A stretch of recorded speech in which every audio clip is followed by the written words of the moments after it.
चलिए, ray optics में plane mirror हमारा हो चुका है, ठीक है।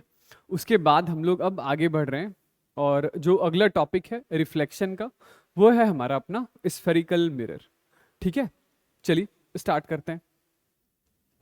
तो क्या है स्फेरिकल मिरर, सबसे पहले ये सुनिएगा। तो ये ऐसा हमारे पास एक हॉलो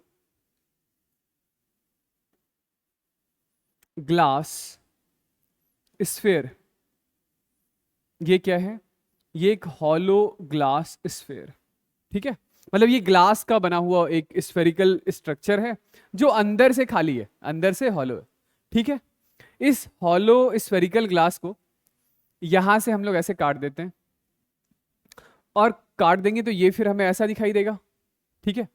अब यदि हम लोग इसकी इस साइड को पेंट कर दें, पॉलिश कर दें, जैसे प्लेन मिरर में एक साइड को पेंट किया था ना, वैसे ही, ठीक है। तो ये जो हमारे पास मिरर बनकर आ रहा है, इसी का नाम होता है कॉनकेव मिरर। इसका नाम क्या है, कॉनकेव मिरर। कॉनकेव मिरर की ये वाली जो साइड है, ये हमारी रिफ्लेक्टिंग साइड है, ये रिफ्लेक्टिंग साइड, यानी हम लोग जो लाइट वगैरह डालेंगे वो इधर डालेंगे, रिफ्लेक्टिंग साइड पर डालेंगे, ठीक है। दूसरी साइड आपकी इसकी ये पॉलिश्ड साइड है।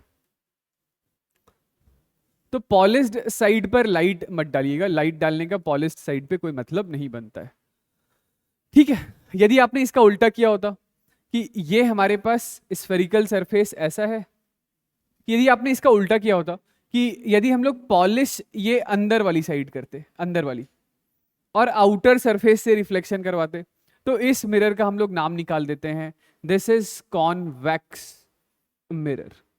ये क्या है, ये कॉन्वेक्स मिरर है। कॉन्वेक्स मिरर की ये हमारी रिफ्लेक्टिंग साइड, ये क्या है, ये रिफ्लेक्टिंग साइड, ठीक है। और दूसरी साइड अंदर वाली पॉलिश्ड, ठीक है। तो लाइट जब कभी भी डालना होगा तो रिफ्लेक्टिंग साइड पर हम लोग अपना लाइट स्ट्राइक करेंगे, ठीक है। चलिए, तो इस स्फेरिकल मिरर में वही बचपन वाली बातें ही हैं। सबसे पहले कि कुछ इंपॉर्टेंट टर्म्स है, एक बार के लिए उन टर्म्स को हम लोग डिफाइन करते हैं, ठीक है। हाँ, जैसे मैं ये कह रहा था कि ये आउटर सरफेस यदि हम लोगों ने पॉलिश कर दिया तो ये हो गया हमारे पास क्या, ये है कॉनकेव मिरर, ठीक है। और यदि ये हम लोग अंदर वाली साइड ऐसे पॉलिश कर रहे थे तो ये हमारे पास क्या बन रहा था, ये था कॉन्वेक्स मिरर, ये ठीक है। तो ये स्फेरिकल सरफेसेस हैं, इन स्फेरिकल सरफेसेस से इस तरीके से हम लोगों ने कॉनकेव और कॉन्वेक्स मिरर बनाया है, ठीक है। चलिए, सबसे पहला टर्म है हमारे पास centre of curvature. Centre of curvature, centre of curvature क्या होता है, तो ये जो मिरर है ये एक स्फेरिकल सरफेस का हिस्सा है, तो इस स्फेरिकल सरफेस का कहीं ना कहीं सेंटर होगा। जैसे यहां पर हमें दिखाई दे रहा है कि इस स्फेरिकल सरफेस का सेंटर यहां पर है। सिमिलरली इस स्फेरिकल सरफेस का जो सेंटर है वो सेंटर यहां पर है। तो सेंटर ऑफ कर्वेचर कहने का मतलब वो पॉइंट या उस स्फेयर का सेंटर जिस स्फेयर से आपने मिरर बनाया है, ठीक है। तो मैं लिखता भी चलता हूं, आप लोग भी लिख लीजिएगा कि it is centre of that spherical surface from which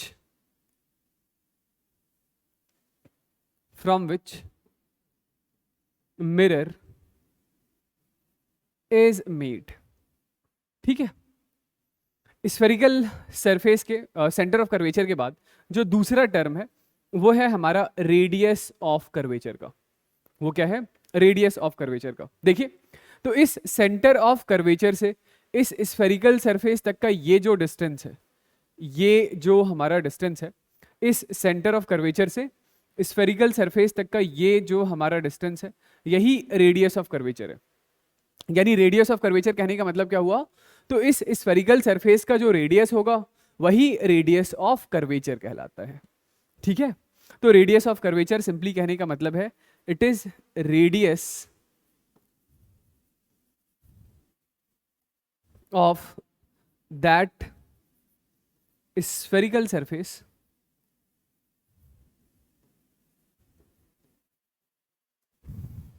from which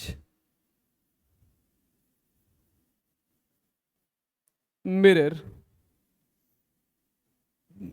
is made. Okay, ये ठीक है। चलिए, सेंटर ऑफ कर्वेचर और रेडियस ऑफ कर्वेचर के बाद नेक्स्ट एक अगला काफी इंपॉर्टेंट टर्म है, ये तीसरा टर्म है हमारा पोल। पोल, पोल क्या होता है देखिए तो ये जो मिरर का सरफेस है, ये जो मिरर का सरफेस है, ये जो हमारे पास मिरर का सरफेस है, इस सरफेस का कहीं ना कहीं मिड पॉइंट होगा, इस सरफेस का कहीं ना कहीं मिड पॉइंट होगा। तो ये मिड पॉइंट हमारे लिए काफी ज्यादा इंपॉर्टेंट है, क्योंकि हम लोग आगे चल के अपने सारे जो कोऑर्डिनेट्स लिखने वाले हैं वो कोऑर्डिनेट्स इसी पॉइंट पी के रेस्पेक्ट में लिखेंगे, या यूं समझ लीजिए कि इसी पॉइंट पी से ही हम लोग अपने सारे डिस्टेंसेस मेजर करेंगे। ठीक है, जैसे object distance, image distance, focal length, ये सब कुछ इसी पॉइंट पी से मेजर होता है, तो पॉइंट पी इज काफी इंपॉर्टेंट। ठीक है, तो क्या लिख सकता हूं पोल के बारे में कि it is centre of surface of mirror, surface of mirror. ठीक है, ऐसा लिख लीजिएगा कि all coordinates are written with respect to P. ठीक है, जैसे ऑब्जेक्ट डिस्टेंस, इमेज डिस्टेंस, ठीक, ये सब कुछ हम लोग पोल से ही लिखते हैं। ओके, चलिए अच्छा, एक छोटी सी बात मैं पहले ये कर लेता हूं कि स्फेरिकल सरफेस पर नॉर्मल तो ड्रॉ करना आता है ना। स्फेरिकल सरफेस पर नॉर्मल हमेशा वो लाइन होती है जो इसके सेंटर ऑफ कर्वेचर से होकर गुजरता है। ठीक है, तो कोई सा भी लाइन जो रेडियस ऑफ कर्वेचर को रिप्रेजेंट कर रहा है वो हमेशा मिरर पर नॉर्मल होगा। मतलब मैं कल को बोलूं कि मुझे मिरर पे इस पॉइंट पर एक नॉर्मल ड्रॉ करके बताइए, इस पॉइंट पर क्या करके बताइए, एक नॉर्मल ड्रॉ करके बताइए, तो नॉर्मल क्या होगा, नॉर्मल जस्ट एक लाइन होगा जो कहां से होकर गुजर रहा होगा, सेंटर ऑफ कर्वेचर से। ठीक है, मैं कल को बोलूं कि यहां पर एक नॉर्मल ड्रॉ करके बताओ, तो नॉर्मल क्या होगा, एक लाइन होगा जो कहां से होकर गुजर रहा है, सेंटर ऑफ कर्वेचर से। ठीक है, तो एक जैसे ही ऐसे ही लिख लीजिएगा कि normal to mirror will always pass from center of curvature। ठीक है, सेंटर ऑफ कर्वेचर से ही होकर हमारा क्या गुजरेगा, नॉर्मल। तो नेक्स्ट इज, ये एक छोटी सी बात है, एक अगला टर्म ही है और वो टर्म है हमारा फोर्थ इज प्रिंसिपल एक्सिस, या इसी को ऑप्टिकल एक्सिस भी कहते हैं। ठीक है, प्रिंसिपल या ऑप्टिकल एक्सिस ये क्या होता है, तो जस्ट हमें एक लाइन ड्रॉ करना है, ये पोल और सेंटर ऑफ कर्वेचर को जोड़ने वाली लाइन। क्या, तो पोल और सेंटर ऑफ कर्वेचर को जोड़ने वाली लाइन, यही लाइन हमारी प्रिंसिपल एक्सिस है, या इसी का दूसरा नाम ऑप्टिकल एक्सिस भी है। प्रिंसिपल एक्सिस या optical axis, line joining centre of curvature and pole. तो ये प्रिंसिपल एक्सिस भी मिरर पर क्या है, प्रिंसिपल एक्सिस भी मिरर पर एक नॉर्मल है। ठीक है ना, तो प्रिंसिपल या ऑप्टिकल एक्सिस क्या हो गया, line joining centre of curvature and pole, centre of curvature and pole को ज्वाइन करने वाली line, which is normal to the mirror, which is normal to the mirror. ठीक है, चलिए अब ये देखिएगा कि ये जो सेगमेंट है ना मिरर का, ये जो सरफेस है मिरर का, जो रिफ्लेक्शन के लिए अवेलेबल है ये। ठीक है, तो यदि इसके एंड पोजीशंस को हम लोग ज्वाइन कर दें, जैसे इसको एक बार के लिए मैं बोल दूं this is point A and this is point B, तो ए और बी को जोड़ने वाली ये लाइन, जैसे मैं कहना चाह रहा हूं कि ये ए और ये बी, ए और बी को जोड़ने वाली ये लाइन, जो कि हमारे मिरर का सरफेस जो है, जो रिफ्लेक्शन के लिए अवेलेबल है, उसके एंड पॉइंट्स को जोड़ने वाली लाइन, ये कहलाता है हमारा अपर्चर डायामीटर। Aperture diameter. ठीक है, मैं यहां पे भी लिख देता हूं कि ये जो ए बी है, ये पोल की डेफिनेशन इरेज कर दूं। This is aperture diameter.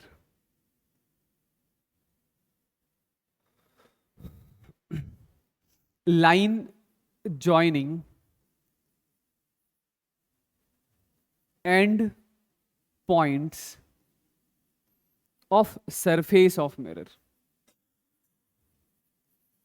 surface of mirror available for reflection। ठीक है, अवेलेबल फॉर रिफ्लेक्शन। समझ गए?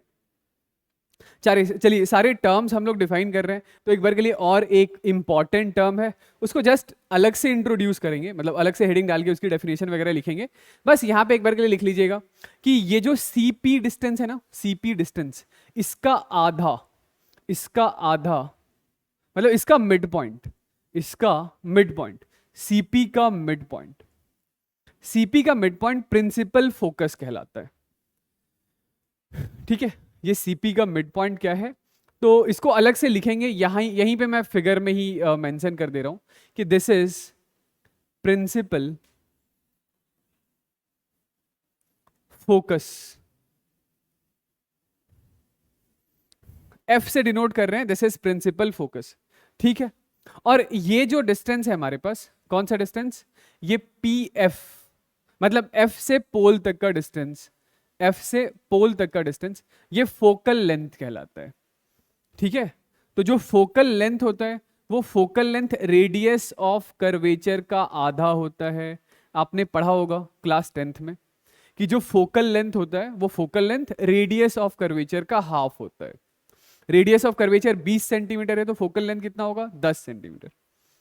ठीक है, रेडियस ऑफ कर्वेचर 10 सेंटीमीटर होगा तो फोकल लेंथ 5 सेंटीमीटर। ठीक है, फोकस वाली बात पर हम लोग एक बार फिर से आएंगे, प्रिंसिपल फोकस डिफाइन करेंगे। ठीक है, भाई फिजिक्स तो बस एक ही लाइन की लगेगी, angle of incidence is equal to angle of reflection. अभी तक कुछ और पढ़ाई कहाँ है, यही पढ़ा है ना, तो इसका कुछ रेडियस ऑफ कर्वेचर होगा। चलिए आइए देखिए, रेडियस ऑफ कर्वेचर इसका कुछ होगा, मान लेते हैं आर है। तो सवाल में क्या बोला जा रहा है कि यहां से गुजरने के बाद लाइट रेडिएशन कहां चली जाए, पोल पे चली जाए। चलिए पोल पे भेज देते हैं। ठीक है, ऐसा ऐसा यही बोला जा रहा है ना। ठीक है, तो लाइट रे यहां से ऐसे आई आई आई और ऐसे चली गई, तो हमें ये थीटा बताना है। ठीक है, अब बताइए कि यदि ये आपका एंगल ऑफ इंसिडेंस है तो ये भी क्या होगा, एंगल ऑफ रिफ्लेक्शन थीटा के बराबर। ओके ओके, अच्छा ये डिस्टेंस कितना, ये सेंटर ऑफ कर्वेचर है, ये डिस्टेंस आर है। यदि ये डिस्टेंस आर है तो फिर ये वाला भी तो डिस्टेंस कितना होगा, आर, रेडियस ऑफ कर्वेचर। ठीक है, आपको ये बता दिया गया था कि this is parallel to this, ये लोग दोनों एक दूसरे के पैरेलल हैं, ये लोग दोनों एक दूसरे के पैरेलल हैं। यदि ये पैरेलल हैं तो फिर ये वाला भी एंगल कितना होगा, थीटा होगा। ओके, फिर इसमें इक्वल साइड्स के सामने का एंगल भी तो इक्वल होगा। यदि इसके सामने का एंगल थीटा है तो इसके सामने का भी एंगल कितना होगा, थीटा होगा। आई बात समझ? यानी कि इस ट्रायंगल में हमें क्या समझ आया, तो theta plus theta plus theta यानी 3 times of theta is 180 degree, तो थीटा इज इक्वल टू कितना होगा, 60। तो यदि एंगल ऑफ इंसिडेंस 60 डिग्री के बराबर का होता है तो लाइट रेडिएशन रिफ्लेक्शन के बाद पोल से नहीं, सॉरी, लाइट रेडिएशन मिरर से रिफ्लेक्शन के बाद फोकस से नहीं बल्कि पोल से जाती है। तो क्या 10 तक गलत पढ़ा था, आंसर इज हाँ, गलत पढ़ा था। ठीक है, मतलब एक तरीके से गलत पढ़ा था। ये एंगल थीटा है तो ये थीटा होगा क्योंकि ये लोग दोनों पैरेलल हैं। पैरेलल सवाल में बोल रखा है। तो 10 तक पूरा ही गलत नहीं पढ़ा था, एक तरीके से गलत पढ़ा था। क्या गलत पढ़ा था उस पर भी आते हैं। ये वाली बात समझ में आ गई कि एंगल ऑफ इंसिडेंस जब बड़ा होगा, 60 डिग्री के आस पड़ोस का होगा, तो रिफ्लेक्शन के बाद लाइट रेडिएशन कहां से जाएगी, पोल से। ठीक, चलिए इसके बाद क्या होगा, हाँ बताइए। 60 डिग्री के आसपास का होगा, 60 डिग्री के आसपास का होगा, तो रिफ्लेक्शन के बाद लाइट रेडिएशन कहां से जाएगी, पोल से। ठीक, चलिए इसके बाद क्या होगा, हाँ बताइए। 60 डिग्री के आसपास का होगा, 60 डिग्री के आसपास का होगा, तो रिफ्लेक्शन के बाद लाइट रेडिएशन कहां से जाएगी, पोल से। ठीक, चलिए इसके बाद क्या होगा, ये इक्वल साइड के सामने का एंगल इक्वल होगा, ठीक है। चलिए नेक्स्ट देखिए, इसके बाद क्या होगा, इसके बाद लाइट को थोड़ा और ट्रेस कीजिए। तो अब यहां पे यदि ये एंगल 60 है तो फिर लाइट रेडिएशन यहां से ऐसे आएगी, ये वाला भी एंगल कितना होगा, सेम थीटा 60। फिर यहां से आप ड्रॉ करेंगे ऐसा सा नॉर्मल, तो फिर ये वाला भी एंगल थीटा और ये वाला भी एंगल थीटा, और फिर इसके बाद लाइट रेडिएशन ऐसा वापस चली जाएगी, ऐसा, ठीक है। तो लाइट कुछ इस तरीके से चली है। यदि मैं आपसे यहां पर पूछूं कि लाइट की रे का नेट डेविएशन कितना है, लाइट की रे का नेट डेविएशन कितना है, चलिए आइए नेट डेविएशन निकालते हैं। तो आप बोलेंगे एक बार तो लाइट की रे यहां पर डेविएट हुई ऐसा, दिस इज डेविएशन 1, ये पहला डेविएशन है। पहला डेविएशन कितना हुआ, पहला डेविएशन हुआ 180 माइनस 2 टाइम्स ऑफ एंगल आई, यानी कि 60। तो पहला डेविएशन है 60 डिग्री का, किस सेंस में, क्लॉकवाइज। दूसरा डेविएशन यहां पर हुआ, ये वाला डेविएशन भी कितना होगा, 180 माइनस 120, डेविएशन 2 इज 180 माइनस 120, ये भी 60 डिग्री क्लॉकवाइज। तीसरा डेविएशन यहां पर डेविएशन 3, ये भी 180 minus 2 times of angle of incidence, ये भी clockwise.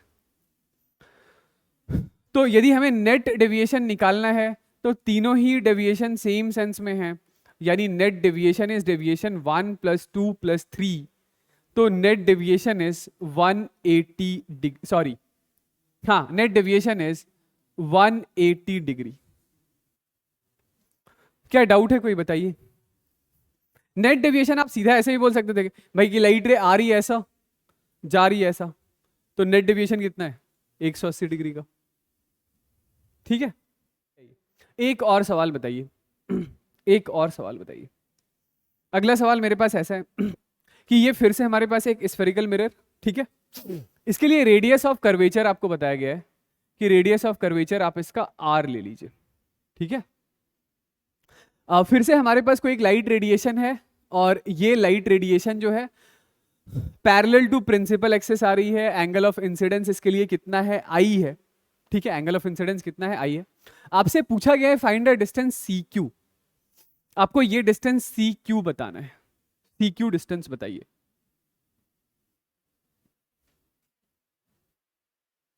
Angle of incidence I है, रेडियस ऑफ कर्वेचर R है। दूसरे सिचुएशन में आप डिस्टेंस फिर से बताइएगा CQ, यदि एंगल ऑफ इंसिडेंस बहुत छोटा हो, टेंडिंग टुवर्ड्स 0 हो।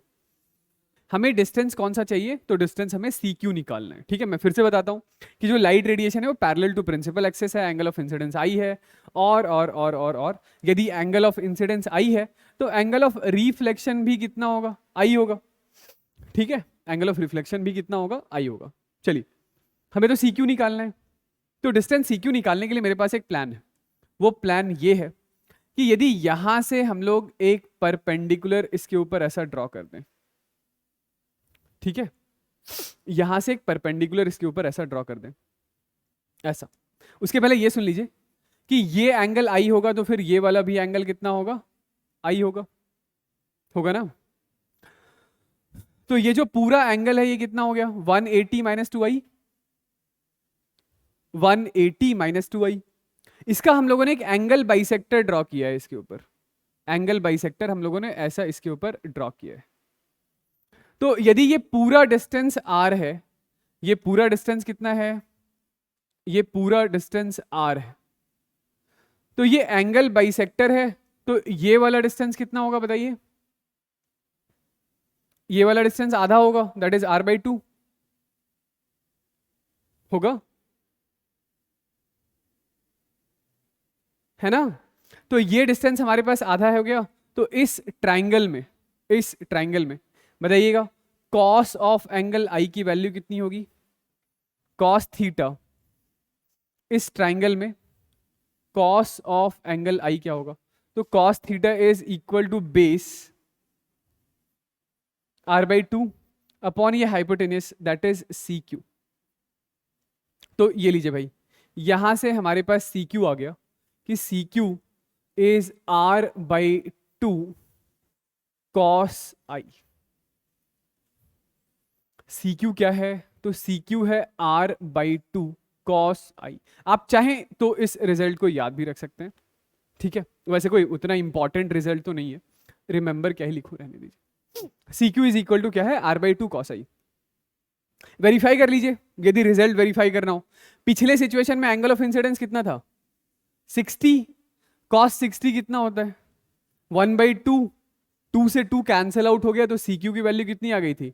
R के बराबर। लाइट रेडिएशन मिरर से रिफ्लेक्शन के बाद पोल से जा रहा था, ठीक है, यानी रिजल्ट तो सही है। अब इस रिजल्ट को देखकर हमें क्या समझ आ रहा है? कि इस रिजल्ट को देखकर हमें यह समझ आ रहा है कि एंगल ऑफ इंसिडेंस की वैल्यू जैसे जैसे बदलेगी वैसे वैसे वैसे वैसे डिस्टेंस CQ भी बदलता जाएगा, वैसे वैसे वैसे वैसे CQ भी बदलता जाएगा।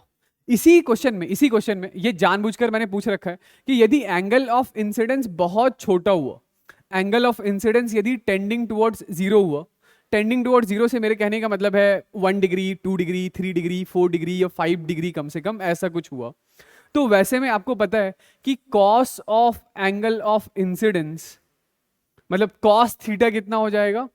जब एंगल आई बहुत छोटा होता है 0, 1, 2, 3, 4, 5 के आस पड़ोस का, तो उस सिचुएशन में angle of incidence cos theta कितना होता है?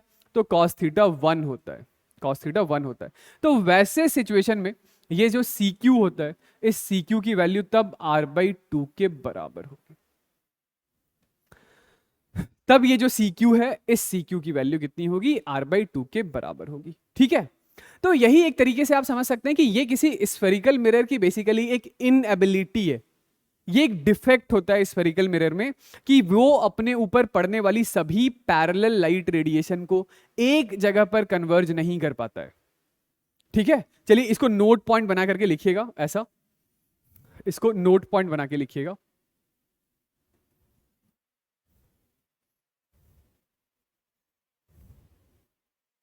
हाँ, इसको नोट पॉइंट बना करके लिखिएगा, नोट पॉइंट नंबर 1 ऐसा कि देखिए मैं क्या कहना चाह रहा हूं, मैं एक बार आपको समझाता हूं पहले कि ये हमारे पास एक स्फेरिकल मिरर है, ये इस स्फेरिकल मिरर का principal axis, this is principal axis. अब इस स्फेरिकल मिरर के ऊपर मैं कुछ लाइट रेडिएशन ऐसे डाल रहा हूं, ऐसा ऐसा ऐसा ऐसा, ठीक है। यहां कहीं इसका सेंटर ऑफ कर्वेचर है, तो हर लाइट रेडिएशन के लिए जो एंगल ऑफ इंसिडेंस है वो एंगल ऑफ इंसिडेंस अलग अलग है, एंगल ऑफ इंसिडेंस अलग अलग है, ठीक है। ये angle of incidence her light radiation के लिए अलग अलग है। सबसे बड़ा एंगल ऑफ इंसिडेंस किसका दिखाई दे रहा है? सबसे बड़ा एंगल ऑफ इंसिडेंस आपको सबसे ऊपर वाली लाइट रे का दिखाई दे रहा होगा। तो जब एंगल ऑफ इंसिडेंस इसका सबसे बड़ा है, तो ये लाइट रेडिएशन मिरर से रिफ्लेक्शन के बाद इधर कहीं पोल के आस पड़ोस से गुजरेगा, एंगल ऑफ इंसिडेंस बराबर होगा एंगल ऑफ रिफ्लेक्शन के। दूसरी लाइट रे के लिए एंगल ऑफ इंसिडेंस थोड़ा सा कम हुआ, एंगल ऑफ इंसिडेंस थोड़ा सा कम हुआ, तो एंगल ऑफ रिफ्लेक्शन भी थोड़ा सा कम हुआ, और ये लाइट रे थोड़ा सा C की तरफ शिफ्ट हुआ, C की तरफ शिफ्ट हुआ। तीसरी वाली लाइट रे मिरर से रिफ्लेक्शन के बाद कहीं यहां से, और फिर चौथी वाली जो लाइट रे है वो थोड़ा सा और C के क्लोजर ऐसे, ठीक है। तो मेरे कहने का मतलब है कि जैसे जैसे एंगल ऑफ इंसिडेंस बदल रहा है वैसे वैसे ये जो डिस्टेंस CQ है, मतलब Q वो डिस्टेंस था जहां पर रिफ्लेक्टेड रे प्रिंसिपल एक्सिस को आकर इंटरसेक्ट कर रही थी। Q क्या था? Q बेसिकली वो डिस्टेंस था जो प्रिंसिपल एक्सिस, Q बेसिकली वो पॉइंट था जो प्रिंसिपल एक्सिस के ऊपर प्रेजेंट है, जो रिफ्लेक्टेड रे जहां पर प्रिंसिपल एक्सिस को इंटरसेक्ट कर रही थी वही पॉइंट हमारा Q था, ठीक। तो इसी चीज को हम लोग क्या नाम देते हैं? इसे ही कहते हैं स्फेरिकल एबिरेशन, स्फेरिकल एबिरेशन। ये जो चीज आपको दिखाई दे रहा है यही स्फेरिकल एबिरेशन है। मैं फिर से बताता हूं, स्फेरिकल एबिरेशन सिंपली कहने का मतलब है कि ये एक इनएबिलिटी है। कैसी इनएबिलिटी? कि पैरेलल आने वाली सारी लाइट रेडिएशन मिरर से रिफ्लेक्शन के बाद एक पर्टिकुलर पॉइंट पर कन्वर्ज नहीं होता है, नहीं होता है, ठीक। तो स्फेरिकल एबिरेशन कहने का मतलब it is inability of mirror to converge all parallel reflected rays at one point on principal axis. ठीक है, ऑन प्रिंसिपल एक्सिस मतलब जैसे जैसे एंगल ऑफ इंसिडेंस छोटा होता है तो cos of angle of incidence 1 के क्लोजर जाता है, तभी सी क्यू की जो वैल्यू है वो r/2 cos of angle of incidence है। तो फिर ये वाला जो हमारा टर्म है ये टेंडिंग टुवर्ड्स 1 होगा, कब? जब एंगल ऑफ इंसिडेंस छोटा होगा, और वैसे सिचुएशन में फिर सी क्यू की जो वैल्यू है वो r/2 के बराबर होगी। ठीक है, वैसे सिचुएशन में r/2 के बराबर होगी। चलिए, अब यदि मैं बोलूं कि इस स्फेरिकल एबरेशन को हमें हटाना है, इस स्फेरिकल एबरेशन को हमें रिमूव करना है, तो उसके लिए क्या रास्ता है? स्फेरिकल एबरेशन हमें नहीं चाहिए, हमें क्या चाहिए? तो हमें ये चाहिए कि जो भी पैरेलल लाइट रेडिएशन आ रही है वो सारी की सारी लाइट रेडिएशन मिरर से रिफ्लेक्शन के बाद एक ही पॉइंट से गुजरे, यानी इस डिफेक्ट को रिमूव करना है। तो डिफेक्ट रिमूव करने के लिए हमारे पास क्या रास्ता है? तो नेक्स्ट लिखिएगा कि हाउ टू रिमूव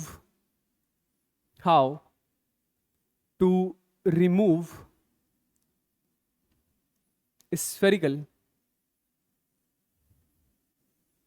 एबरेशन।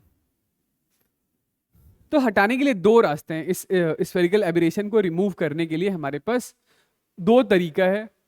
पहला तरीका सुनिएगा, पहला तरीका ये है, पहला तरीका ये है कि ये जो हमारे पास मिरर था, ये स्फेरिकल मिरर है, ये है इसकी प्रिंसिपल एक्सिस। ठीक है, स्फेरिकल एबरेशन रिमूव करना है। तो स्फेरिकल एबरेशन रिमूव करने के लिए ये जो मिरर है ना, इस मिरर का ये जो सरफेस है, सरफेस जो रिफ्लेक्शन के लिए अवेलेबल है, ये अपर्चर है। ठीक है, तो इस अपर्चर को ही छोटा कर दो।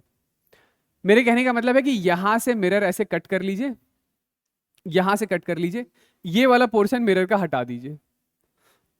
ये यूज ही नहीं करना है, ओके, ये यूज ही नहीं करना है, इसको हटा दीजिए, इसको हटा दीजिए। क्योंकि जब आपने इसको हटा दिया तो अब आपके पास मिरर कितना बचा? मिरर बचा बस इतना। ठीक है, अब मिरर यदि इतना सा बच रहा है तो अब इसके ऊपर जो भी लाइट रेडिएशन आएगी उसका ऑटोमेटिकली एंगल ऑफ इंसिडेंस क्या हो जाएगा? तो यहां पे जो लाइट रेडिएशन आ रही है उसका तो एंगल ऑफ इंसिडेंस वैसे ही छोटा बनेगा। हाँ, यही प्रैक्टिकल सॉल्यूशन है कि यदि हमें सारी लाइट रेडिएशन एक ही पॉइंट पर कन्वर्ज करना होता है तो कहने का मतलब है कि आप अपर्चर छोटा यूज कीजिए या रेडियस ऑफ कर्वेचर बड़ा से बड़ा रखिए, है ना। तो यदि आपने ये पोर्शन हटा दिया तो अब रिफ्लेक्शन बस सिर्फ इतने से पोर्शन से कराएंगे।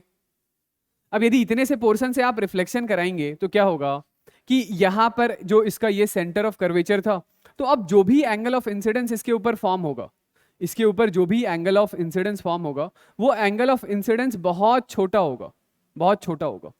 एंगल ऑफ इंसिडेंस कैसा होगा? तो बहुत छोटा होगा, बहुत छोटा होगा। मतलब इस सिचुएशन में क्या होगा, मतलब यहां पर हम लोगों ने किया क्या है, तो हम लोग यूज कर रहे हैं, use mirror of small aperture, क्योंकि ऐसा करने से automatically angle of incidence tending towards 0 हो गया। ठीक है, टेंडिंग टुवर्ड्स 0, या फिर मैं ऐसा लिख देता हूं कि ये अब जो लाइट रेडिएशन है ना, ये जो लाइट रेडिएशन है इसके लिए एंगल ऑफ इंसिडेंस मतलब 1 डिग्री का हो या 2 डिग्री का हो या 3 डिग्री का हो या 4 डिग्री का हो या 5 डिग्री का हो, मतलब ज्यादा से ज्यादा जो एंगल ऑफ इंसिडेंस है वो लेस देन 5 डिग्री होना चाहिए, ऐसा। तो इन लाइट की रेज का हमारे पास एक स्पेशल नाम है, इसे एक अलग नेम देते हैं हम लोग, और ये नाम होता है पैरेक्सियल रेज। ठीक है, इसे क्या कहते हैं? तो इसे ही हम लोग पैरेक्सियल रेज बोलते हैं। मतलब वैसी लाइट रेडिएशन जिसके लिए angle of incidence 2 degree, 3 degree, 4 degree, 5 degree का हो, मतलब एंगल ऑफ इंसिडेंस ज्यादा से ज्यादा 5 डिग्री, 6 डिग्री के आस पड़ोस का होना चाहिए। तो वैसी लाइट रेडिएशन को ही हम लोग पैरेक्सियल रेज कहते हैं। ठीक है, तो पैरेक्सियल रेज करने के लिए हम लोगों ने क्या किया, पैरेक्सियल रेज लेकर आने के लिए क्या किया, तो अपर्चर हम लोगों ने कर दिया छोटा। अब इसके ऊपर जो भी लाइट की रेज पड़ रही है तो उसका एंगल ऑफ इंसिडेंस छोटा है, and these rays are paraxial. तो हुआ ये कि एंगल ऑफ इंसिडेंस छोटा हो गया, एंगल ऑफ इंसिडेंस छोटा हो गया, तो अब इन लाइट की रेडिएशन के लिए जो CQ है वो CQ R/2 के बराबर का हो गया। ये सारी की सारी लगभग सारी की सारी लाइट रेडिएशन मिरर से रिफ्लेक्शन के बाद एक ही पर्टिकुलर पॉइंट से गुजर रही है, एक ही पर्टिकुलर पॉइंट से गुजर रही है। ठीक है, ये पॉइंट आपका Q है विच इज R/2। समझ गए? तो ये जो डिस्टेंस CQ हो गया वो रेडियस ऑफ कर्वेचर का आधा हो गया, हाफ हो गया। ठीक है, वैसे तो एक और रास्ता है हमारे पास, पर उस दूसरे रास्ते के लिए यदि आपको रिफ्लेक्शन के बाद सारी लाइट रेडिएशन एक ही पॉइंट पर लेकर आना है तो फिर स्फेरिकल मिरर नहीं यूज करना होगा। एक दूसरे टाइप का मिरर और होता है, उसे हम लोग कहते हैं, solution number 2 is use parabolic mirror.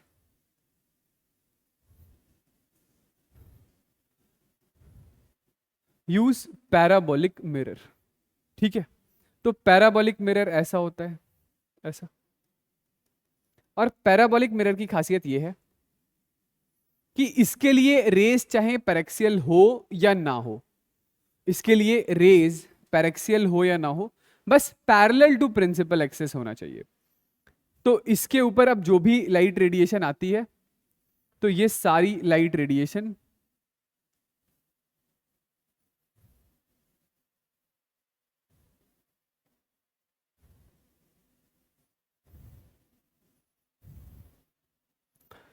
ये सारी लाइट रेडिएशन मिरर से रिफ्लेक्शन के बाद एक ही पॉइंट से होकर गुजरती है, दैट इज इट्स फोकस।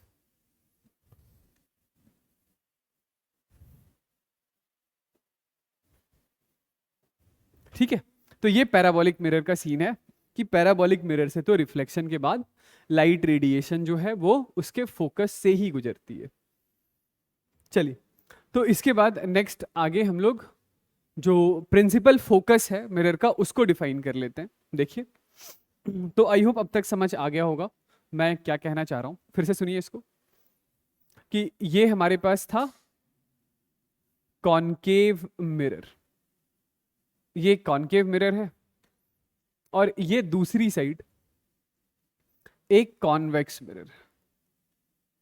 ठीक है, ये था इसका पोल, ये है इसका सेंटर ऑफ कर्वेचर, ये है इसका पोल, ये है इसका सेंटर ऑफ कर्वेचर। तो ये सेंटर ऑफ कर्वेचर और पोल को ज्वाइन करने वाली लाइन, ये हमारी प्रिंसिपल एक्सिस। ठीक है, अब मेरे पास कुछ लाइट रेडिएशंस हैं, और ये लाइट रेडिएशंस ऐसे हैं जिन रेस को हम लोगों ने अभी अभी एक नाम दिया है, और ये नाम है पैरेक्सियल रेस का। मतलब एक बार दिखाने के लिए मैंने मिरर बड़ा दिखा दिया है, पर अब आगे से हमारे पास अब जो भी मिरर हम लोग यूज करेंगे ना, तो वो आप सीधा साफ साफ समझ जाइएगा कि हम लोग सिर्फ वही मिरर यूज कर रहे हैं जिसके लिए ये अपर्चर काफी छोटा है, या जो लाइट रेडिएशन मिरर से टकरा रही है वो पैरेक्सियल नेचर की है। ठीक है, मतलब इन लाइट रेडिएशंस के लिए जो एंगल है, इन लाइट रेडिएशंस के लिए जो एंगल ऑफ इंसिडेंस है वो एंगल ऑफ इंसिडेंस बहुत छोटा है, angle of incidence is less than 5 degree.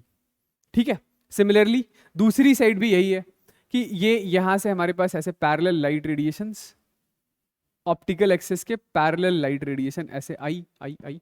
ठीक है, तो ये सारी की सारी लाइट रेडिएशन इस मिरर से रिफ्लेक्शन के बाद एक पर्टिकुलर पॉइंट से जाती है,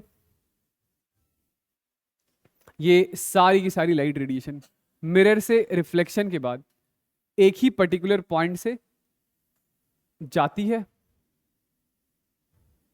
या नहीं तो जाती हुई अपीयर होती है, जाती हुई अपीयर होती है।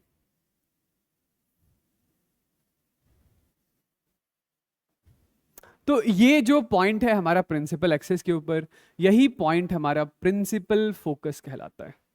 ये जो पॉइंट है, यही पॉइंट हमारा क्या कहलाता है? This is principal focus. ठीक है।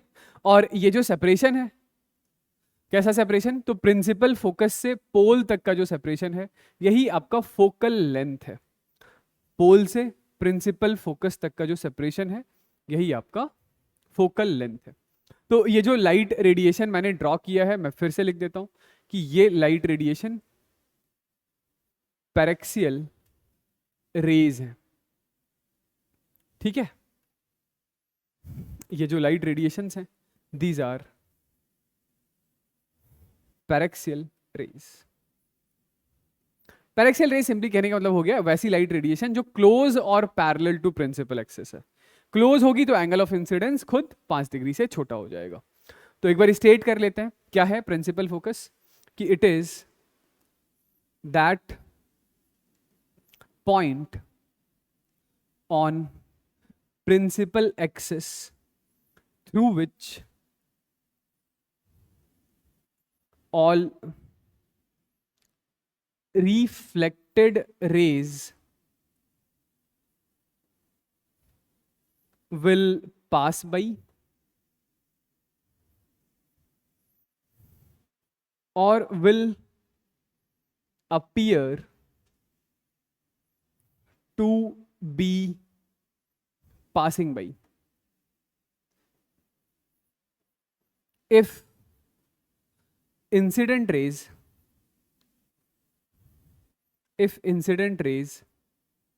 are paraxial in nature, if incident rays are paraxial in nature। ठीक है। तो ये जो फोकल लेंथ है, ये फोकल लेंथ कितना होता है? Focal length radius of curvature का आधा होता है। Focal length is half of radius of curvature. मैंने अभी एक बार के लिए मॉड लगाया है क्योंकि आगे चल के अभी हम लोगों को साइन कन्वेंशन और पढ़ना रहता है। ठीक है। तो अभी एक बार के लिए जस्ट मैं मैग्नीट्यूड के बारे में बात कर रहा हूं कि मैग्नीट्यूड ऑफ फोकल लेंथ जो होता है वो रेडियस ऑफ कर्वेचर का आधा होता है। समझ गए? सिर्फ एक ही फोकस नहीं होता है, किसी मिरर के पास सिर्फ एक फोकस नहीं होता है, बल्कि एक पूरा प्लेन होता है जिसमें उसके सारे फोकसेस लाई करते हैं। और इसी प्लेन को हम लोग फोकल प्लेन कहते हैं।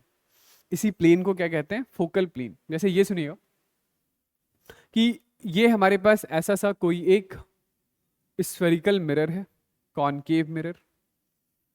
ये इसकी प्रिंसिपल एक्सिस, ये पोल, ये प्रिंसिपल फोकस, ये सेंटर ऑफ कर्वेचर। इसके ऊपर यदि हम लोगों ने ऐसा सा लाइट रेडिएशन डालना स्टार्ट किया, ऐसा सा लाइट रेडिएशन डालना स्टार्ट किया, ये लाइट रेडिएशन क्या है? तो ये जो लाइट रेडिएशन है, ये बस प्रिंसिपल एक्सिस के पैरेलल नहीं है। आपस में एक दूसरे के पैरेलल तो है, पर प्रिंसिपल एक्सिस के पैरेलल नहीं है। तो ये सारी लाइट रेडिएशन मिरर से रिफ्लेक्शन के बाद फिर से एक पर्टिकुलर पॉइंट से होकर गुजरेगी, एक पर्टिकुलर पॉइंट से होकर गुजरेगी, या गुजरती हुई अपीयर होती कॉन्वेक्स मिरर के केस में। तो यहां पर ये सारी पैरेलल लाइट रेडिएशन इस पर्टिकुलर पॉइंट पर जो इंटरसेक्ट कर रही है, तो ये भी मिरर का फोकस है। ये भी क्या है? ये पॉइंट भी फोकस है। इसे प्रिंसिपल फोकस नहीं कहेंगे, क्योंकि प्रिंसिपल फोकस वो फोकस होता है जो प्रिंसिपल एक्सिस के ऊपर लाई करता है। ठीक है। तो मेरे कहने का मतलब ये है कि किसी मिरर के पास ऐसा सा पूरा एक प्लेन होता है, जिस प्लेन में उसके सारे फोकाई लाई करते हैं, और यही प्लेन, ये प्लेन फोकल प्लेन कहलाता है। This is focal plane. ठीक है, किसका? हाँ, एक्स कोऑर्डिनेट सेम हुआ, ठीक है। तो ये क्या है? This is a plane which consist of all foci of mirror. तो आप प्रिंसिपल फोकस एक और स्टाइल से डिफाइन कर सकते हैं कि प्रिंसिपल फोकस क्या होता है। तो जो हमारा फोकल प्लेन है, फोकल प्लेन, उस फोकल प्लेन का प्रिंसिपल एक्सिस के साथ point of intersection is principal focus. ठीक है, ये प्रिंसिपल फोकस क्या है? तो प्रिंसिपल फोकस है, प्रिंसिपल फोकस है, this is point of intersection, point of intersection of principal axis and focal plane. ठीक है, अच्छा, यदि ये वाला एंगल थीटा हो तो ये वाला भी एंगल थीटा होगा, और ये जो डिस्टेंस है, ये distance F times of theta के बराबर होगा, ये वाला distance F times of theta के बराबर होगा, ये यदि एफ है और ये वाला एंगल थीटा है तो। ठीक है, चलिए, तो this is all about focal plane. Point of intersection of principal axis and focal plane is principal focus.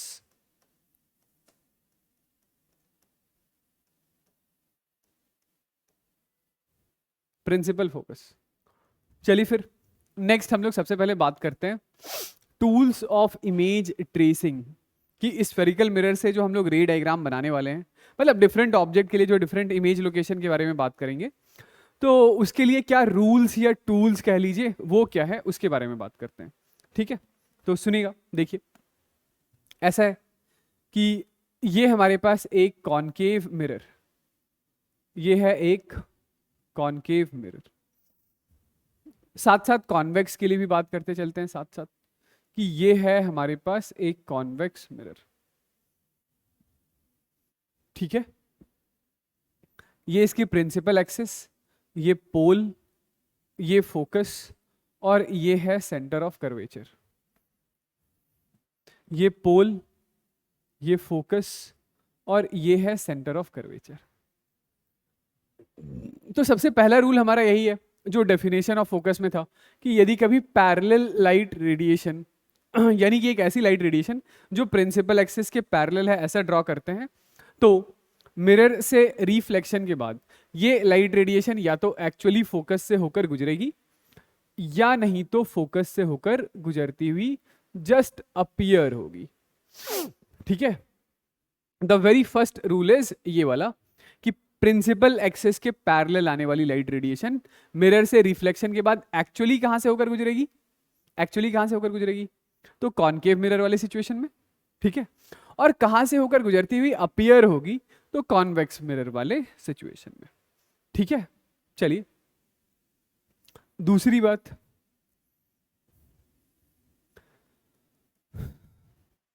ये कॉनकेव मिरर, ये है हमारा कॉन्वेक्स मिरर।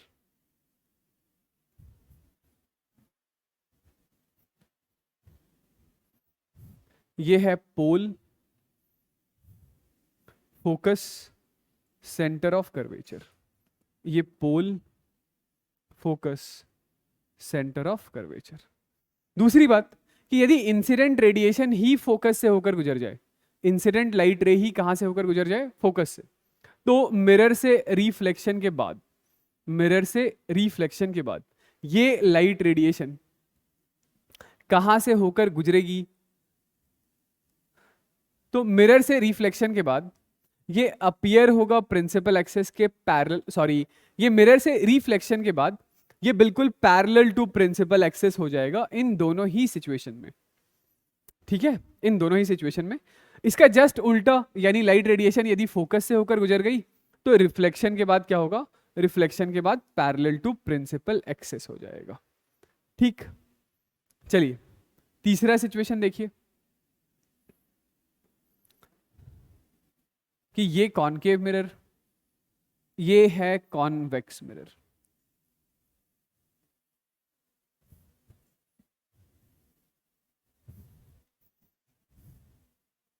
ये पोल, फोकस, सेंटर ऑफ कर्वेचर।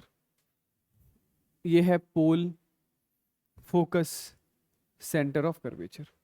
तो अब यदि light radiation centre of curvature से होकर चले और जाकर मिरर को स्ट्राइक करे, सेंटर ऑफ कर्वेचर से होकर चले और जाकर मिरर को स्ट्राइक करे, तो सेंटर ऑफ कर्वेचर से होकर यदि ये लाइट रेडिएशन गुजर रही है, इसका मतलब क्या है?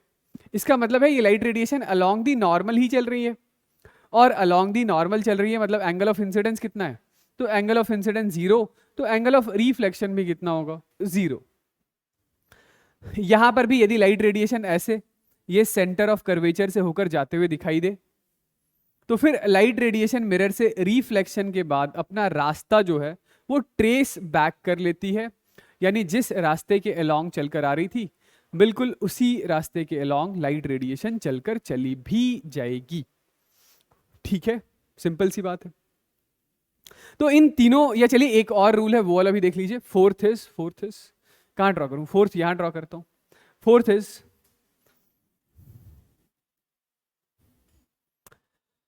कि ये कॉनकेव मिरर, ये पोल, यदि लाइट रेडिएशन ऐसे आपने पोल पर किसी एंगल थीटा पर स्ट्राइक किया है, तो ये लाइट रेडिएशन मिरर से रिफ्लेक्शन के बाद सेम एंगल थीटा बनाकर रिफ्लेक्ट बैक कर जाता है। ठीक है क्या? हर पॉइंट के लिए? हाँ बिल्कुल, वही मैं उसी चीज पर आ रहा हूं कि ये थर्ड था। फोर्थ देखिए, फोर्थ ऐसा मैं कह रहा हूं कि ये कॉन्वेक्स मिरर है, ये लाइट रेडिएशन ऐसे आया, पोल पर किसी थीटा एंगल पर स्ट्राइक किया, तो ये सेम थीटा एंगल बनाकर वापस चला जाएगा। तो ये जो चारों टूल्स या रूल्स की मैं बात कर रहा हूं, ये एक्चुअली चार नहीं, चार तो कहने के लिए हैं, है तो बस एक ही। क्या? और वो एक रूल ये है, लॉ ऑफ रिफ्लेक्शन का पहला नियम, कि incident ray, reflected ray, sorry angle of incidence और एंगल ऑफ रिफ्लेक्शन कैसा होगा? बराबर। इंसिडेंट, रिफ्लेक्टेड और नॉर्मल तो सब कुछ एक प्लेन में है ही, सही है ना? यानी हर जगह आप देखने जाएंगे तो यहां पर नॉर्मल आप कैसा ड्रॉ करेंगे? आप बोलेंगे यहां नॉर्मल ऐसा होगा, तो ये जो एंगल ऑफ इंसिडेंस है वही एंगल ऑफ रिफ्लेक्शन है। यहां पर नॉर्मल आप कैसा ड्रॉ करने जाएंगे? तो यहां पर नॉर्मल आप ऐसा ड्रॉ करने जाएंगे, ये जो एंगल ऑफ इंसिडेंस है वही एंगल ऑफ रिफ्लेक्शन है। यहां पर नॉर्मल कैसा ड्रॉ करने जाएंगे? ऐसा, तो ये जो एंगल ऑफ इंसिडेंस है वही एंगल ऑफ रिफ्लेक्शन है। यहां पर एंगल ऑफ इंसिडेंस 0, तो यहां पर एंगल ऑफ रिफ्लेक्शन भी 0, और ये थीटा एक बार के लिए आपका एंगल ऑफ इंसिडेंस है, अगली बार के लिए वही थीटा एंगल ऑफ रिफ्लेक्शन है। तो हर जगह वही चीज है, वही चीज है। ये चार तो एक्चुअली अलग अलग सिचुएशन मैंने ड्रॉ करके दिखा दिया कि इन चार में से कोई सा भी आप दो रूल यदि यूज कर लीजिएगा, कोई दो रे यूज कर लीजिएगा, तो उससे आप इमेज ड्रॉ कर लेंगे, है ना? उससे आप क्या करेंगे? इमेज ड्रॉ कर लेंगे। ठीक है, चलिए तो इन रूल्स को याद रखिएगा। इमेज ट्रेसिंग में इन्हीं चार में से कोई सा भी दो रूल हम लोग यूज करके अपना डिफरेंट ऑब्जेक्ट के लिए डिफरेंट इमेज लोकेशन ड्रॉ करेंगे। ठीक है, चलिए तो एक बार के लिए हम लोग सबसे पहले बात कर लेते हैं किस बारे में? साइन कन्वेंशन के बारे में। ठीक है, साइन कन्वेंशन जो है वो पूरी ऑप्टिक्स में साइन कन्वेंशन एक जैसा ही होता है। ठीक है, अभी एक बार के लिए मैं मिरर के लिए इंट्रोड्यूस करने जा रहा हूं, आगे चल के हम लोग लेंस वगैरह जब रिफ्रैक्शन पढ़ेंगे स्फेरिकल सरफेस से या लेंस से, तब भी आप देखेंगे साइन कन्वेंशन वहां पर भी लगभग ऐसा ही है। ठीक है, तो सुनिएगा साइन कन्वेंशन क्या है। साइन कन्वेंशन सिंपल, जैसे ये मैं एक मिरर ड्रॉ कर रहा हूं, कौन सा मिरर है ये? तो ये है कॉनकेव मिरर। ठीक है, कॉनकेव मिरर, ये है हमारी प्रिंसिपल एक्सिस। ये क्या है? प्रिंसिपल या optical axis.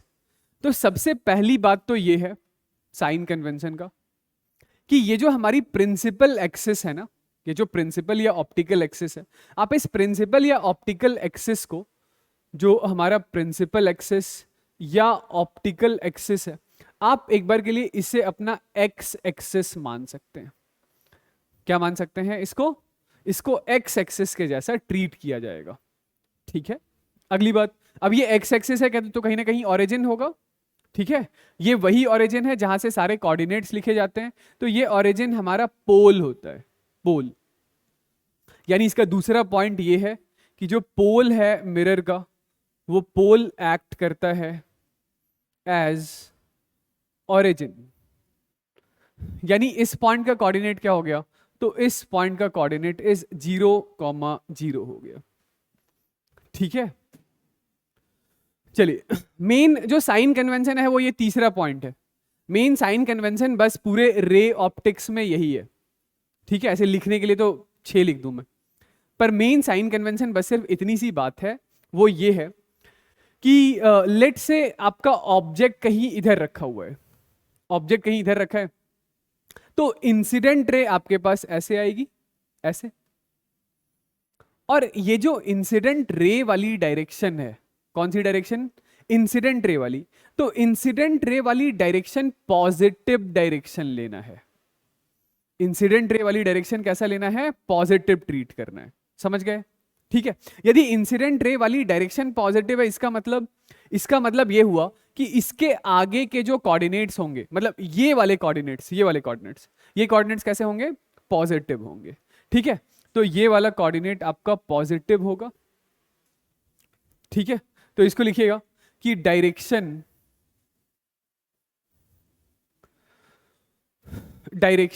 Of incident ray is taken to be positive, ठीक है, and direction opposite to incident ray, opposite to incident ray is taken to be negative। हाँ हाँ, तो ये वाली साइड यदि पॉजिटिव है तो ये हो गया ऑपोजिट टू इंसिडेंट रे, तो फिर ये वाली साइड कैसी हो जाएगी? नेगेटिव। मतलब इधर के सारे कोऑर्डिनेट्स नेगेटिव हो जाएंगे। ठीक है, और चौथी और आखिरी बात क्या? कि डिस्टेंस या डायरेक्शन अबव ऑप्टिकल एक्सिस जो है वो पॉजिटिव है, और डायरेक्शन बिलो ऑप्टिकल एक्सिस जो है वो नेगेटिव। ठीक है, यानी कि ये वाली जो साइड है, ये ऊपर वाली पॉजिटिव हो गई और नीचे वाली नेगेटिव। ठीक है, मतलब कभी भी ऐसा मत याद कीजिएगा कि लेफ्ट का नेगेटिव राइट का पॉजिटिव, या राइट का नेगेटिव लेफ्ट का पॉजिटिव, ऐसा मत रटिएगा। ठीक है, जैसा बचपन में सिखाया जाता था, आप तो ये डायरेक्शन के हिसाब से सोचिएगा। ठीक है, जैसे मेरे कहने का मतलब ये है कि अब मैं क्या कर रहा हूं कि एक बार के लिए मिरर ऐसा ड्रॉ कर देता हूं, ये मिरर ऐसा ड्रॉ कर दिया। ठीक है, तो यहां इसका पोल हो गया, ये फोकस हो गया, ये सेंटर ऑफ कर्वेचर हो गया, ये इंसिडेंट रे ऐसा आया, इंसिडेंट रे ऐसा आया। यदि इंसिडेंट रे ऐसा आया तो इसका मतलब क्या हुआ? इसका मतलब ये हुआ कि अब इधर के कोऑर्डिनेट्स पॉजिटिव होंगे, ठीक है, और इधर वाले कोऑर्डिनेट्स कैसे होंगे? नेगेटिव होंगे। ठीक, यही तो मैं समझाने की कोशिश कर रहा हूं कि इंसिडेंट रे की डायरेक्शन पॉजिटिव है, मतलब इसके आगे वाले सारे कोऑर्डिनेट्स पॉजिटिव होंगे और इसके पीछे वाले सारे कोऑर्डिनेट्स नेगेटिव होंगे। ठीक है, तो मेरे कहने का मतलब है कि अभी के लिए ये फोकस का कोऑर्डिनेट आप कैसा लिखेंगे? तो फोकस का कोऑर्डिनेट नेगेटिव लिखेंगे। सेंटर ऑफ कर्वेचर का कोऑर्डिनेट कैसा लिखेंगे? नेगेटिव लिखेंगे। आई बात समझ? ठीक है, अब यदि ऑब्जेक्ट यहां कहीं हुआ, ये यहां लेट से ऑब्जेक्ट रखा हुआ है, तो ऑब्जेक्ट का ये कोऑर्डिनेट होगा, मतलब ये डिस्टेंस ऑब्जेक्ट डिस्टेंस होगा, तो ऑब्जेक्ट का कोऑर्डिनेट यू भी कैसा होगा? नेगेटिव होगा। ओके, ठीक है, तो ये साइन कन्वेंशन क्लियर है। मैं एक और ये कह रहा था कि यदि यही मिरर हम लोग ऐसा ड्रॉ कर रहे होते, ऐसा, तब तो यदि इधर की साइड हमारा ऑब्जेक्ट, मतलब जिसके लिए मैंने ये ड्रॉ किया था कि ये हमारा इंसिडेंट रे ऐसा आ रहा है, इसके लिए ये देखिएगा, ये इंसिडेंट रे ऐसा आ रहा है, ऐसा, तो फिर ये आपका 0,0 हो गया, और ये वाली डायरेक्शन पॉजिटिव है, यानी ये पॉजिटिव है, तो इसका जो फोकस था वो यहां हुआ करता था। तो इसके लिए जो फोकल लेंथ होगा, वो फोकल लेंथ कैसा होगा, पॉजिटिव होगा, या फोकस का कोऑर्डिनेट कैसा होगा, पॉजिटिव होगा। ये यहां पर इसका सेंटर है, तो इसके लिए सेंटर ऑफ कर्वेचर का कोऑर्डिनेट कैसा होगा, सेंटर ऑफ कर्वेचर का कोऑर्डिनेट पॉजिटिव होगा। जैसे यहां कहीं हम लोगों ने ऑब्वियसली ऑब्जेक्ट रख रखा है, तो ऑब्जेक्ट का कोऑर्डिनेट u होता है, तो ऑब्जेक्ट का कोऑर्डिनेट u कैसा होगा, तो u नेगेटिव होगा। समझ गए? क्योंकि इधर वाले जो कोऑर्डिनेट्स हैं वो इधर वाले कोऑर्डिनेट्स नेगेटिव हैं, इधर वाले कोऑर्डिनेट्स पॉजिटिव। ठीक है, चलिए तो नेक्स्ट लिखिए जल्दी से। चलिए हम लोग बात कर लेते हैं किस बारे में, तो मिरर फॉर्मूला के बारे में। ठीक है, मिरर फॉर्मूला क्या है? मिरर फॉर्मूला, तो मिरर फॉर्मूला है हमारे पास, mirror formula is 1/v plus 1/u is equal to 1/f। 1/v plus 1/u is equal to 1/f। u क्या होता है? क्या होता है? नहीं u ऑब्जेक्ट डिस्टेंस नहीं होता है, u होता है x कोऑर्डिनेट। किसका? u x coordinate of object होता है। क्योंकि जैसे ही आपने बोला u होता है ऑब्जेक्ट डिस्टेंस, तो मैं बोलूंगा डिस्टेंस नेगेटिव थोड़ी होता है। ठीक है, तो u क्या है? u x कोऑर्डिनेट है किसका? ऑब्जेक्ट का। ठीक, सिमिलरली v क्या है बताइए? तो v x कोऑर्डिनेट है किसका? इमेज का, इमेज का।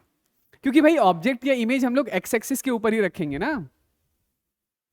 x एक्सिस के ऊपर यदि आपने कोई एक्सटेंडेड ऑब्जेक्ट भी रखा, तो उसका एक x कोऑर्डिनेट होगा, एक y कोऑर्डिनेट होगा, तो उस y कोऑर्डिनेट से हमें हाइट का पता चल जाएगा, और x कोऑर्डिनेट से उसकी पोजीशन का पता चल जाएगा। तो u आपका x कोऑर्डिनेट ऑफ ऑब्जेक्ट है, v x coordinate of image है, और f क्या है? f है x coordinate of principal focus. ठीक है, x coordinate of principal focus. ठीक है, समझ गए? तो देखिए इसको इस स्टाइल से भी हम लोग याद रख सकते हैं कि 1/v is equal to 1/f minus times of 1/u, ऐसा लिख लिया। ठीक है, तो this is equal to u minus F upon U F, this is 1/v। तो v की जो वैल्यू है v is equal to U F by U minus F.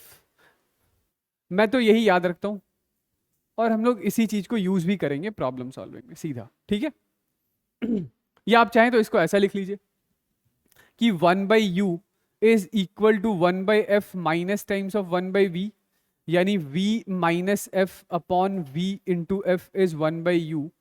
तो u is equal to V F by v minus F. ठीक है, चलिए इस पर बेस्ड हम लोग एक दो सवाल बनाते हैं। ठीक है, तो सबसे पहला सवाल मैं एक दो जस्ट ऐसे ही पूछता हूं, एक दो सवाल ऐसे ही पूछता हूं थोड़ी प्रैक्टिस के लिए। ऐसा है कि ये हमारे पास है एक कॉनकेव मिरर। ये क्या है? एक कॉनकेव मिरर है। इस कॉनकेव मिरर का रेडियस ऑफ कर्वेचर आप ले लीजिए 40 सेंटीमीटर का। कितने का? 40 सेंटीमीटर का। ये इसकी प्रिंसिपल या ऑप्टिकल एक्सिस है। ये हो गया हमारा पोल। ठीक है, और फिर इसके बाद आपको ये बताया जा रहा है कि यहां कहीं पर कोई ऑब्जेक्ट, यहां कहीं पर क्या है? कोई एक रियल ऑब्जेक्ट है, और ये जो ऑब्जेक्ट है ये ऑब्जेक्ट यहां से 50 सेंटीमीटर की दूरी पर रखा हुआ है, 50 सेंटीमीटर की दूरी पर रखा हुआ है। ठीक है, तो find position and nature of image position and nature of image बताइए। Position and nature of image बताना है। तो अभी अभी हम लोगों ने क्या पढ़ा कि हम लोगों ने ये पढ़ा कि इमेज का जो फॉर्मूला है v is equal to U F upon u minus F था, है ना। देखिए मैंने ये बताया भी था कि हो सके तो ये वाला फॉर्मूला याद रख लीजिए, U F divided by U minus F, ठीक है। ऑब्जेक्ट यहां पड़ा है, ऑब्जेक्ट यहां पड़ा है, तो इस ऑब्जेक्ट से इंसिडेंट लाइट रेडिएशन ऐसे चलेगी, ऐसे। यदि इंसिडेंट लाइट रेडिएशन ऐसे चली है तो फिर इधर के सारे कोऑर्डिनेट्स आपके पॉजिटिव होंगे और इधर के सारे कोऑर्डिनेट्स आपके नेगेटिव होंगे। नेगेटिव नेगेटिव कोऑर्डिनेट्स क्या क्या होगा हमारे पास, तो ये जो u की वैल्यू है, u की वैल्यू आप लिखेंगे -50 सेंटीमीटर। समझ गए ना, -50 क्यों लिख रहे हैं? -50 इसलिए लिख रहे हैं क्योंकि इंसिडेंट रे ऐसा चला है तो इसके आगे वाले कोऑर्डिनेट्स आपके पॉजिटिव हैं, इसके पीछे वाले कोऑर्डिनेट्स नेगेटिव हैं, और ऑब्जेक्ट का जो कोऑर्डिनेट होगा ये बकायदा कोऑर्डिनेट -50, 0 होगा, ठीक है। और इसका रेडियस ऑफ कर्वेचर यदि 40 है तो फोकल लेंथ इसका आधा, फोकस कहीं यहाँ कहीं पर होगा, यहाँ कहीं पर, तो फोकस भी कैसा होगा, फोकस का कोऑर्डिनेट नेगेटिव होगा, तो फोकल लेंथ हम लोग क्या लिख रहे हैं, फोकल लेंथ -20 सेंटीमीटर लिख रहे हैं। तो इमेज निकालना है तो u is equal to -50, f is equal to -20 upon -50 minus plus 20। तो ये माइनस माइनस प्लस कितना हो गया, 105 इंटू 10, ये 5 इंटू 10 हो गया, 0 बाई ये -30, ये तो इतना आ रहा है, कितना आ गया ये, तो ये आ गया हमारे पास -100/3 सेंटीमीटर। रेडियस ऑफ कर्वेचर का आधा होता है फोकल लेंथ, आपने कितना ले लिया, फोकल लेंथ 40 ही ले लिया क्या? हाँ चलिए, ये तो रेडियस ऑफ कर्वेचर दे रखा था, फोकल लेंथ उसका आधा होगा। यदि मैं इसी के लिए आपको रे डायग्राम और ड्रॉ करने के लिए बोलूं तो रे डायग्राम इसका कैसा ड्रॉ करेंगे जरा देखिए। ये 40 है, रेडियस ऑफ ऑब्जेक्ट डिस्टेंस 50 है, सेंटर ऑफ कर्वेचर कहीं यहां होगा 40 सेंटीमीटर की दूरी पर,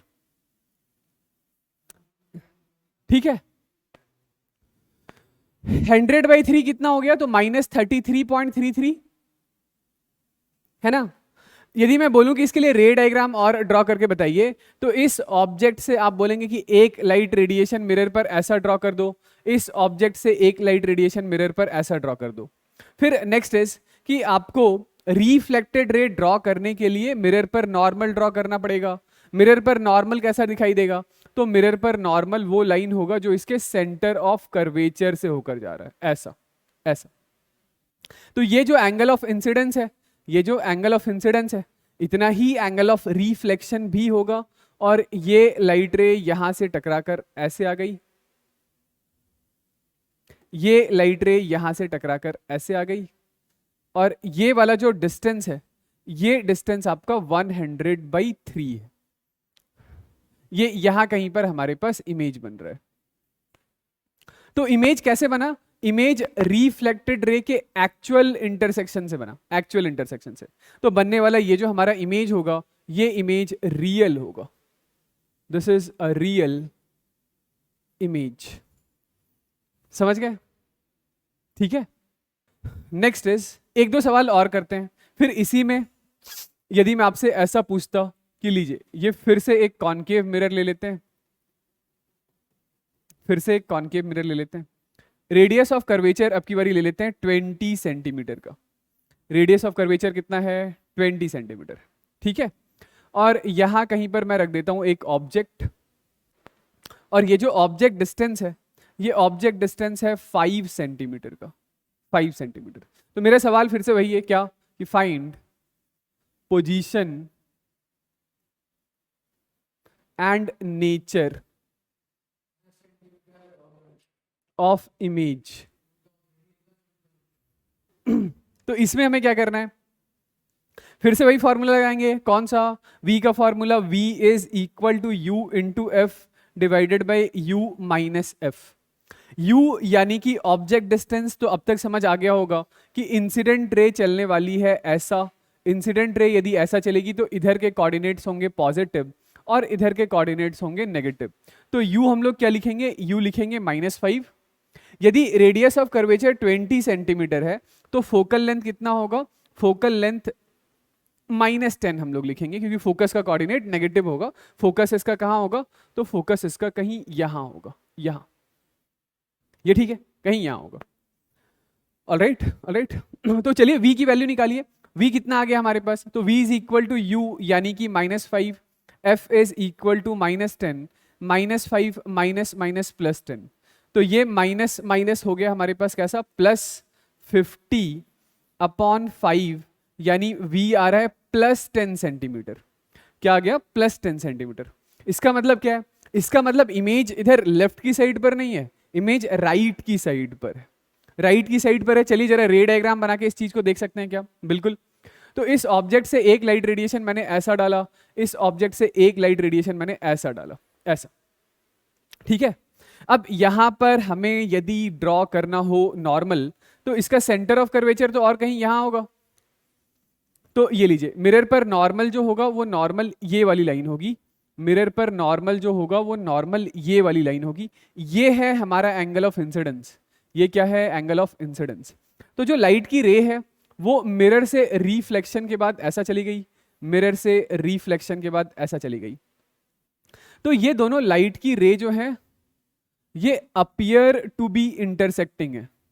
एक्चुअल इंटरसेक्शन हुआ है क्या? नहीं, एक्चुअल इंटरसेक्शन नहीं हुआ, नहीं हुआ, ठीक है, एक्चुअल इंटरसेक्शन नहीं हुआ। तो ये वर्चुअल इंटरसेक्शन है। तो वर्चुअल इंटरसेक्शन से बनने वाली जो इमेज है वो इमेज भी आपकी वर्चुअल इमेज है। और इमेज डिस्टेंस कितना है? तो इमेज डिस्टेंस 10 सेंटीमीटर का है पोल से, ठीक है। तो कुछ इस तरीके से हम लोग इसके लिए रे डायग्राम प्लॉट कर सकते हैं, ठीक, समझ गए होंगे। चलिए एक और करते हैं।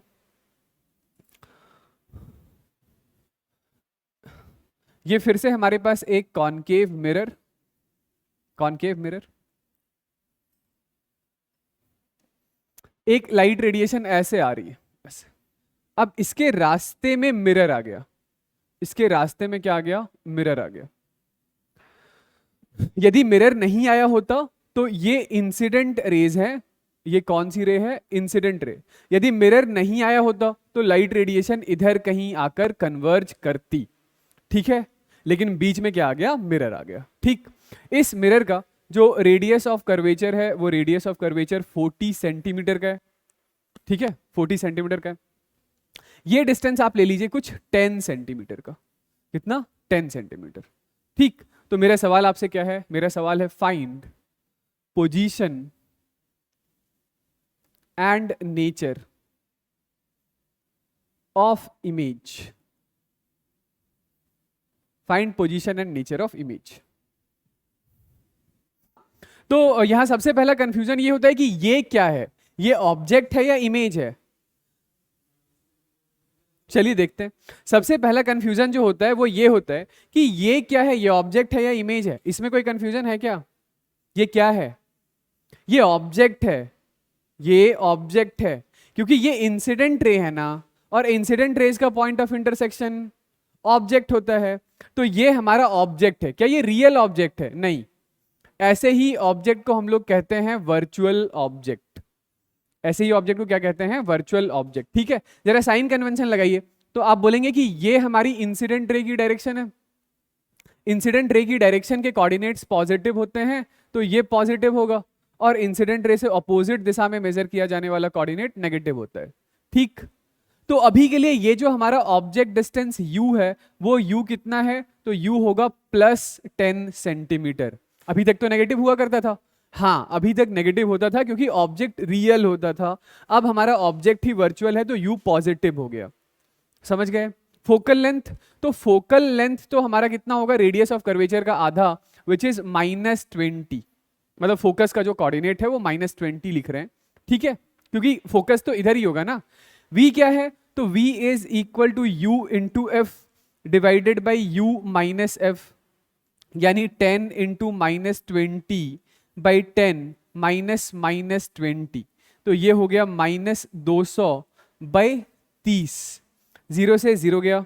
तो this is equal to -20/3, -20/3। v का नेगेटिव आना, इसका मतलब क्या है? V के नेगेटिव आने का मतलब है कि इमेज रियल है या वर्चुअल है?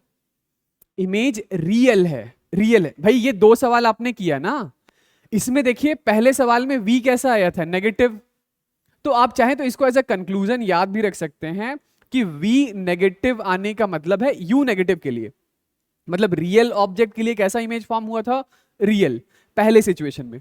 दूसरे सिचुएशन में ऑब्जेक्ट तो रियल था लेकिन इमेज कैसा हुआ था फॉर्म? वर्चुअल। तो V कैसा आ रहा था? पॉजिटिव। अब तीसरे सिचुएशन में मैंने क्या किया है, तो U ले लिया है पॉजिटिव और इसके लिए हमारे पास V कैसा आ रहा है? नेगेटिव। तो इसका क्या मतलब हुआ? इसका मतलब हुआ इमेज फॉर्मेशन जो है वो रियल है, रियल इमेज फॉर्म हो रहा है। चलिए मैं रे डायग्राम बना के भी बताता हूं। ये 20 सेंटीमीटर है, लेट से यहां कहीं होगा सेंटर ऑफ कर्वेचर, तो यहां से मैं ड्रॉ करूंगा नॉर्मल ऐसा, यहां से मैं ड्रॉ करूंगा नॉर्मल ऐसा, ठीक है। तो ये जो हमारा मिरर है इसके लिए ये एंगल ऑफ इंसिडेंस हो गया, ये एंगल ऑफ इंसिडेंस हो गया, तो फिर जो एंगल ऑफ इंसिडेंस होगा वही एंगल ऑफ रिफ्लेक्शन होगा। ये लाइट रे ऐसे आई, ये लाइट रे ऐसे आई, तो यहाँ पे बनने वाला ये जो हमारा इमेज है, ये इमेज कैसा है? तो this is real image, real image, ठीक है। तो इन 3 पॉइंट से, हालांकि इस चीज को हम लोग आगे चल के एक बार दोबारा से फिर से लिखेंगे, अभी के लिए बस सिर्फ ध्यान रखिएगा कि ये कॉनकेव मिरर क्या कर सकता है। तो कॉनकेव मिरर रियल ऑब्जेक्ट की रियल इमेज बना सकता है, कॉनकेव मिरर रियल ऑब्जेक्ट की वर्चुअल इमेज भी बना सकता है, और कॉनकेव मिरर इस वर्चुअल ऑब्जेक्ट की रियल इमेज भी बना सकता है, ठीक। तो आप बोलेंगे एक सिचुएशन छूट रहा है, वो क्या है? वर्चुअल ऑब्जेक्ट की वर्चुअल इमेज। तो ये कॉनकेव मिरर ऐसा नहीं कर सकता है, मतलब कॉनकेव मिरर किसी वर्चुअल ऑब्जेक्ट की वर्चुअल इमेज नहीं बना सकता है। इस बात को मैं आपको रे डायग्राम से समझा सकता हूं। वर्चुअल ऑब्जेक्ट ये है, वर्चुअल ऑब्जेक्ट ये है, और ये जो मिरर है ये मिरर कन्वर्जिंग मिरर है, कॉनकेव मिरर है। ये अपने ऊपर पड़ने वाली लाइट की रे को अभी ऐसे कन्वर्ज कर रहा है, समझ रहे हैं? यदि इसके ऊपर जब कभी भी कन्वर्जिंग लाइट रेडिएशन ऐसे आएगी, ऐसे, तो ये उसको और कन्वर्ज करके एक्चुअली कहीं इंटरसेक्ट करा देगा, एक्चुअल इंटरसेक्ट करा देगा, तो हमेशा बनने वाली जो इमेज होगी वो तो रियल नेचर की ही होगी, ठीक। चलिए अभी यदि थोड़ा बहुत भी समझ आ रहा है तो ठीक है, आगे चल के हम लोग इस चीज को और कई बारी देखेंगे अभी, ठीक है।